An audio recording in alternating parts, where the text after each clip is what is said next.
तो दोस्तों एक बार फिर से स्वागत है आप सभी का आपके अपने favourite English learning channel scholar English पर। मेरा नाम है दीपिका कुमावत और मैं इस चैनल पर वेरियस कॉम्पिटिटिव एग्जाम्स के लिए इंग्लिश सब्जेक्ट टीच करती हूँ। तो बेसिकली आज के इस वीडियो में हम एक बहुत ही शानदार और एक बहुत ही इंटरेस्टिंग शॉर्ट स्टोरी को डिस्कस करने वाले हैं जिसका नाम है the wolves of Cernogratz by H Munro Saki. तो चलिए हमारी स्टोरी में आगे बढ़ने से पहले सबसे पहले हम हमारे राइटर के बारे में थोड़ी बहुत इंफॉर्मेशन देख लेते हैं। तो दोस्तों अगर बात की जाए हमारे राइटर के बारे में तो एच मुनरो, इनका जो पूरा नाम है वो हेक्टर ह्यूग मुनरो है और इनका जो जन्म है वो 18 दिसंबर 1870 ब्रिटिश इंडिया में हुआ था। उन्हें ज़्यादातर लोग उनके पेन नेम साकी से जानते हैं। वो एक ब्रिटिश राइटर थे और उनकी स्टोरीज कभी थोड़ी फनी, थोड़ी शरारती और कभी कभी डार्क होती थी। उनके कुछ फेमस वर्क्स है जैसे कि the open window, the storyteller, the lumber room, Tobermory etcetera. और लास्टली उनकी जो है वो 14 नवंबर 1916 फ्रांस में हुई थी। तो दोस्तों ये तो हमने बात कर ली हमारे राइटर के बारे में। अब इसी के साथ हम आगे बढ़ेंगे और स्टोरी में आगे बढ़ने से पहले सबसे पहले हम कैरेक्टर्स का ब्रीफ डिस्क्रिप्शन देख लेंगे, यानी कि इस स्टोरी में कौन कौन से कैरेक्टर्स मौजूद है वो भी हम एक बार जो है वो मतलब कि अच्छे से समझ लेंगे। तो चलिए आइए कैरेक्टर्स को हम डिस्कस करते हैं। तो दोस्तों हमारा सबसे पहला और इम्पॉर्टेंट कैरेक्टर आता है एमिली वॉन सेर्नोग्राड्स। दोस्तों इसी कैरेक्टर का दूसरा नाम है फ्रॉलिन शिमिट और दोस्तों ये स्टोरी में सेंट्रल कैरेक्टर है जिसके आसपास सस्पेंस और लेजेंड्स घूमते हैं। ये असल में वॉन सेर्नोग्राड्स फैमिली की मेंबर है और ये एक कैसल में गवर्नेंस का काम करती है और इसने मजबूरी में अपना नाम जो है वो शिमिट रखा, यानी कि अपना नाम जो है वो बदल लिया था। तो दोस्तों आपको ध्यान रखना है कि ये हमारी स्टोरी की सेंट्रल कैरेक्टर है, यानी कि हमारी स्टोरी की मेन कैरेक्टर है। दोस्तों इसके बाद हमारा सेकंड इंपॉर्टेंट कैरेक्टर आता है कॉनरैड। दोस्तों ये जो कॉनरैड है वो हैम्बर्ग इस जगह का मर्चेंट है, अमीर है, प्रैक्टिकल फैमिली से बिलोंग करता है और इसका जो नेचर है वो थोड़ा पोएटिक, रोमांटिक और इमेजिनेटिव है। इसके बाद हमारा अगला इंपॉर्टेंट कैरेक्टर आता है बैरनेस ग्रूबल। दोस्तों ये जो बैरनेस ग्रूबल है वो एक औरत है, यानी कि एक जो है वो बैरनेस है और प्रैक्टिकल है, थोड़ी घमंडी है, मटेरियलिस्टिक औरत है। और ये जो अभी हमने पहले कैरेक्टर डिस्कस किया था कॉनरैड, ये उसकी बहन भी है। इसके बाद हमारा अगला कैरेक्टर आता है बैरन ग्रूबल। दोस्तों ये जो है वो बैरनेस का हस्बैंड है, यानी कि बैरनेस का पति है, यानी कि ये एक बैरन है। तो इस तरीके से आपको ध्यान रखना है कि इसके बाद हमारा जो अगला कैरेक्टर था वो है मतलब कि बैरन ग्रूबल, जो कि बैरनेस का हस्बैंड है। दोस्तों इसी के साथ हमारे पास एक और कैरेक्टर है जिसे यहाँ पर स्टोरी में बैंकर्स वाइफ, यानी कि बैंकर की वाइफ करके यहाँ पर मेंशन किया गया है। दोस्तों ये बैरनेस की फ्रेंड है, तो आपको ये जो सारे कैरेक्टर्स है वो ध्यान रखने हैं। तो ये हमारे पास कुछ इंपॉर्टेंट कैरेक्टर्स है जो कि इस स्टोरी का हिस्सा है। तो चलिए इसी के साथ हम आगे बढ़ते हैं और स्टोरी को डिस्कस करते हैं। तो दोस्तों ये जो कहानी है वो कुछ ऐसे शुरू होती है कि बैरनेस ग्रूबल और उसका जो भाई है कॉनरैड, वो दोनों मिलकर एक बड़ा सा पुराना कैसल खरीदते हैं, यानी कि बड़ा सा एक महल खरीदते हैं जो कि पहले सेर्नोग्राड्स इस फैमिली का हुआ करता था। दोस्तों ये जो सेर्नोग्राड्स है वो एक सरनेम है किसी फैमिली का। तो यहाँ पर जो कैसल बताया गया है वो पहले इस फैमिली का था, यानी कि सेर्नोग्राड्स फैमिली का हुआ करता था।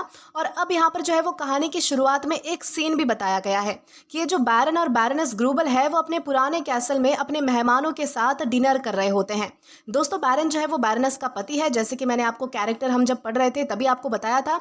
तो ये जो बैरन है वो बैरनेस का पति है और वो भी वहां पर मौजूद है और सब लोग आराम से टेबल पर बैठे होते हैं, बातचीत चल रही होती है और कैसल की पुरानी कहानियां, पुरानी हिस्ट्री और लेजेंड्स पर डिस्कशन शुरू होता है। दोस्तों तभी क्या होता है कि कॉनरैड अपनी बहन से पूछता है कि क्या इस कैसल से जुड़ी कोई पुरानी कहानी या फिर लेजेंड है। कॉनरैड जो है वो हैम्बर्ग का एक अमीर व्यापारी, यानी कि मर्चेंट है, लेकिन अपनी फैमिली में वही एक ऐसा इंसान है जिसका नेचर थोड़ा पोएटिक और इमेजिनेटिव है, जबकि उसकी जो फैमिली है वो ज़्यादा प्रैक्टिकल सोच वाली है। बैरनेस ग्रूबर जो कि उसकी बहन है, यानी कि कॉनरैड की बहन है, वो कहती है कि मुझे इस बात से ज़्यादा फर्क नहीं पड़ता क्योंकि इससे पुरानी जगहों के साथ हमेशा ही कहानियाँ जुड़ी होती है जिन्हें बनाना कोई मुश्किल काम नहीं होता। इस कैसल के बारे में भी एक कहानी है कि जब भी यहाँ पर कोई मरता है तो गांव के सभी कुत्ते और सभी जंगल के जंगली जानवर पूरी रात चिल्लाते रहते हैं और वो आवाज़ सुनना काफ़ी डरावना होता है। इस पर कॉनरैड कहता है कि मुझे तो ये बात अजीब लगती है, साथ ही साथ बहुत ही ज़्यादा रोमांटिक भी। बैरनेस जो है वो थोड़े घमंड के साथ कहती है कि ये सब सच नहीं है क्योंकि जब से हमने ये जगह खरीदी है तब से हमने खुद देखा है कि यहाँ पर ऐसा कुछ भी नहीं होता है। पिछले स्प्रिंग में जब मेरी बूढ़ी सास का देहांत हुआ था तब सबने ध्यान से सुना था, लेकिन कहीं से भी कोई भी कुत्तों की या फिर जानवरों की जो है वो चिल्लाने की आवाज़ नहीं आई थी। आखिर में बैरनेस कहती है कि ये सिर्फ एक कहानी है जो कि इस जगह को थोड़ा इम्पोर्टेंट और शानदार दिखाने के काम आती है। अब दोस्तों यहाँ पर एक और कैरेक्टर आता है जो कि है एमिली, जो कि एक बूढ़ी और सफ़ेद बालों वाली गवर्नेस है। वो बोलती है कि ये जो कहानी अभी बताई गई है वो बिल्कुल भी सही नहीं है। ये सुनते ही सब लोग हैरानी से उसकी तरफ देखने लगते हैं, क्योंकि वो आमतौर पर चुपचाप सीधी सादी और थकी हुई से टेबल पर बैठी रहती थी और तब तक कुछ नहीं बोलती थी जब तक कोई खुद उससे बात नहीं करता था। और वैसे भी लोग उससे जो है वो ज़्यादा बात करना पसंद नहीं करते थे। आज अचानक उसमें जैसे कि बोलने का जोश आ गया था और वो बिना रुके तेज़ और घबराहट भरी आवाज के साथ बोल रही थी, सामने देखे जा रही थी, जैसे कि किसी इंसान के साथ नहीं बल्कि हवा में बातें कर रही हो। एमिली समझाती है कि इस कैसल में जब भी कोई मरता है तब नहीं, बल्कि तब सिर्फ भेड़ियों की चिल्लाने की आवाज़ आती है जब सेर्नोग्राड्स फैमिली का कोई मेंबर यहाँ पर मरता है। ऐसे टाइम पर दूर दूर से भेड़िए जंगल के किनारे इकट्ठा हो जाते हैं और मौत के ठीक पहले जोर जोर से चिल्लाते हैं। वैसे तो इस जंगल में सिर्फ कुछ ही भेड़िए रहते हैं, लेकिन उस वक्त इतनी ज़्यादा तादाद में आ जाते हैं कि देखने वालों को लगता है कि जैसा पूरा जंगल ही उनसे भर गया हो और वो अंधेरे में इधर उधर घूमते हुए एक साथ चिल्लाते हैं। और बाद में उन भेड़ियों की आवाज़ सुनकर कैसल के कुत्ते, गांव के कुत्ते और आसपास के खेतों के कुत्ते डर और गुस्से में भौंकने और चिल्लाने लगते थे। जैसे ही मरने वाले इंसान की जान उसके शरीर से निकलती थी तो पार्क में कोई बड़ा सा पेड़ जोर से गिर पड़ता था। एमिली कहती है कि ये सब तब होता है जब सेर्नोग्राड्स फैमिली का कोई अपने ही कैसल में मरता था, लेकिन अगर कोई बाहर का इंसान यहाँ पर आकर मरे तो ना ही तो कोई भेड़िया चिल्लाता है और ना ही कोई पेड़ गिरता है। इसलिए जब बैरनेस की सास यहाँ पर मरी तो कोई भी भेड़िया या फिर कुत्ता नहीं चिल्लाया, क्योंकि वो सेर्नोग्राड्स फैमिली से बिलोंग नहीं करती थी। तो इस तरीके से यहाँ पर बताया गया है। दोस्तों आगे क्या होता है कि जब एमिली अपनी बात खत्म करती है तो उसकी आवाज़ में थोड़ी सी जिद और लगभग गुस्से या फिर बेइज्जती का एहसास होता है। ये देखकर बैरनेस, जो खुद अच्छा खाने पीने वाली और ज़रूरत से ज़्यादा सज धज कर रहने वाली औरत है, वो गुस्से से उस पुरानी सीधी सादी और बेरंग कपड़ों वाली बूढ़ी औरत को घूरने लगती है, जो आज पहली बार अपनी हमेशा वाली चुप रहने की आदत को छोड़कर इतनी बेअदबी से बोल पड़ी थी। बैरनेस तेज़ और कड़क आवाज़ में कहती है कि लगता है फ्रॉलिन श्मिट को वॉन सेर्नोग्राड्स फैमिली की कहानियों के बारे में काफ़ी ज़्यादा ही पता है, जबकि मुझे तो मालूम ही नहीं था कि फैमिली हिस्ट्री जैसे टॉपिक्स भी तुम्हारे काम का हिस्सा है। दोस्तों ये जो फ्रॉलिन श्मिट है ये एमिली का ही बदला हुआ नाम है। आगे क्या होता है कि इस ताना मारने वाली बात का जवाब और भी ज़्यादा हैरान कर देने वाला होता है, जो एमिली के अचानक बोलने से भी बड़ा शौक देता है। बूढ़ी औरत सीधा कहती है कि मैं खुद एक वॉन सेर्नोग्राड्स हूँ, यानी कि मैं खुद सेर्नोग्राड्स फैमिली से बिलोंग करती हूँ, इसलिए मुझे अपनी फैमिली का इतिहास इतनी अच्छी तरह से पता है। दोस्तों ये बात सुनते ही सब लोग एक साथ भरोसा ना करते हुए चिल्ला पड़ते हैं कि तुम और वॉन सेर्नोग्राड्स, ये कैसे हो सकता है, यानी कि ये तो पॉसिबल ही नहीं है। तब एमिली जो है वो शांत तरीके से समझाती है कि जब मेरा परिवार बहुत ही ज़्यादा गरीब हो गया था तब मुझे मजबूरी में पढ़ाने का काम शुरू करना पड़ा, तो मैंने तब जो है वो अपना नाम बदल लिया था, क्योंकि मुझे लगा कि ये ज़्यादा ठीक रहेगा। आगे एमिली बताती है कि मेरे दादा अपने बचपन में इस कैसल में काफ़ी वक्त गुजारते थे और मेरे जो पिता थे वो मुझे इस जगह की बहुत सारी कहानियाँ सुनाया करते थे। इसी वजह से मुझे इस फैमिली की सारी कहानियाँ और लेजेंड्स पता है। वो कहती है कि जब किसी इंसान के पास यादों के अलावा कुछ नहीं बचता तो वो उन यादों को बहुत ही ज़्यादा संभाल कर रखता है। आखिर में एमिली दुख भरे अंदाज में कहती है कि जब मैंने बैरनेस के यहाँ पर नौकरी शुरू की थी तब मुझे ज़रा भी अंदाज़ा नहीं था कि एक दिन मैं तुम लोगों के साथ अपनी ही फैमिली के पुराने घर में, यानी कि इस कैसल में लौट कर आऊँगी। मैं दिल से चाहती थी कि काश ये जगह कोई और होती, यानी कि मुझे कभी यहाँ पर आना ही नहीं था। अब दोस्तों एमिली का बोलना खत्म करते ही वहां पर एकदम सन्नाटा छा जाता है और फिर बैरनेस जो है वो बात को किसी कम ऑकवर्ड टॉपिक पर ले जाती है ताकि ये जो फैमिली हिस्ट्री वाली बात है वो खत्म हो जाए।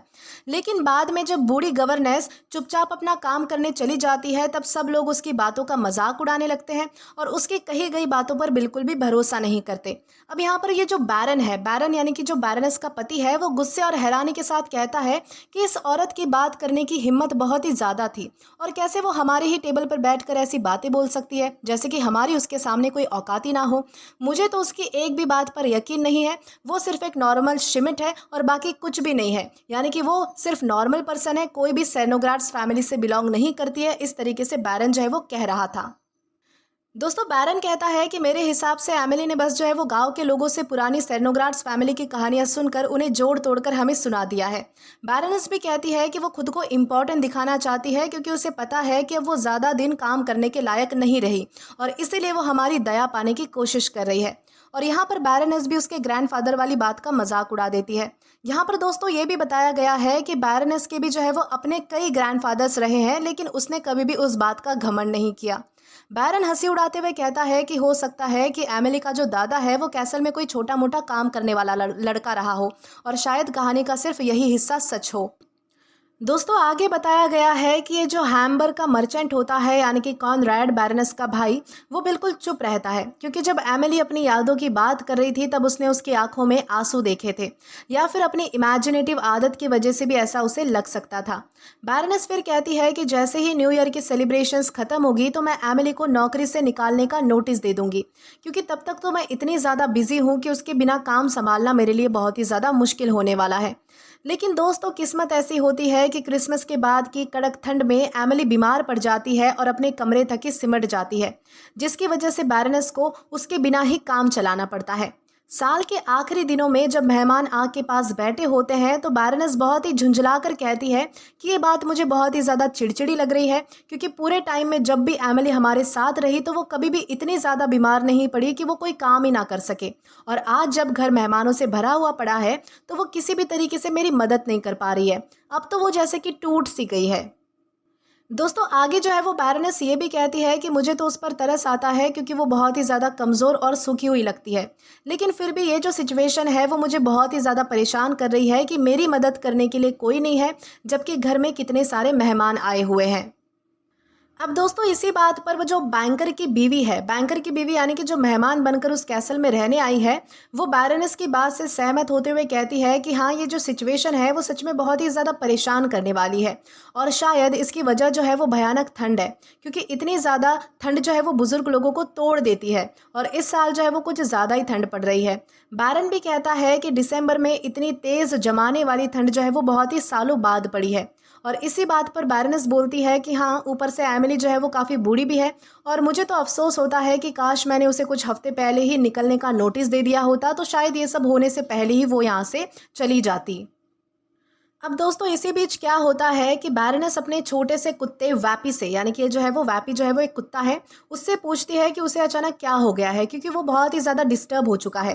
तभी दिखाया जाता है कि उसका जो छोटा सा वूल वाला लैब डॉग है वो अचानक से अपने कुशन से कूद कर कांपते हुए सोफे के नीचे जा छुपता है, और उसी वक्त कैसल के कोर्ट यार्ड में कुत्ते जो है वो गुस्से और डर के साथ भौंकने लगते हैं और दूर दूर से भी जो है वो कुत्ते के भौंकने की आवाज़ आने लगती है।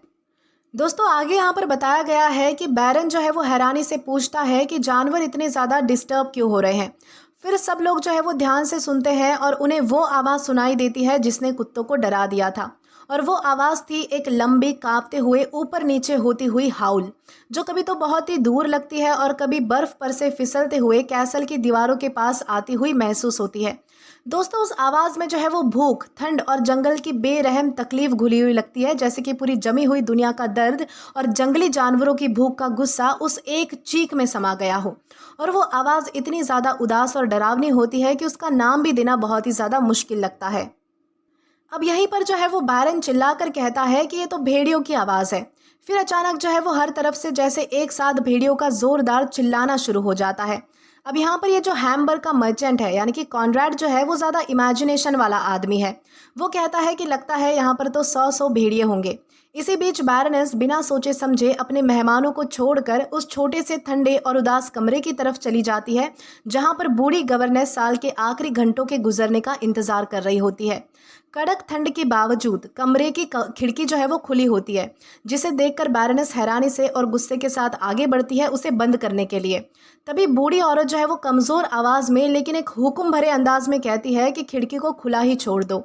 दोस्तों ऐसे टोन में जो है वो एमिली ने कभी भी किसी से बात नहीं की थी, और ये देखकर जो है वो बैरनेस बहुत ही ज़्यादा शॉक हो जाती है।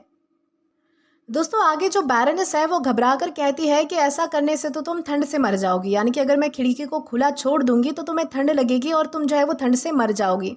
इस पर एमिली जो है वो शांति से कहती है कि मैं तो वैसे भी मर ही रही हूँ, मैं उनकी आवाज़ सुनना चाहती हूँ क्योंकि भेड़िए जो है वो दूर दूर से मेरी फैमिली का डेथ म्यूजिक गाने आए हैं और मुझे ये बहुत ही खूबसूरत लगता है कि वो मेरे लिए आए हैं।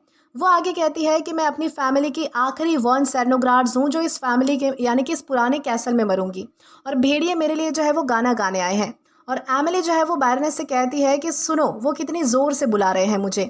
बाहर जो है वो शांत सर्दी भरी हवा में भेड़ियों की चीख उठने लगती है और कैसल की दीवारों के चारों तरफ घूमती रहती है और बूढ़ी औरत जो है वो अपने काउच पर पीछे लेट जाती है। उसके चेहरे पर एक ऐसी खुशी होती है जो कि जैसे उसे बहुत ही सालों बाद उसे मिली हो।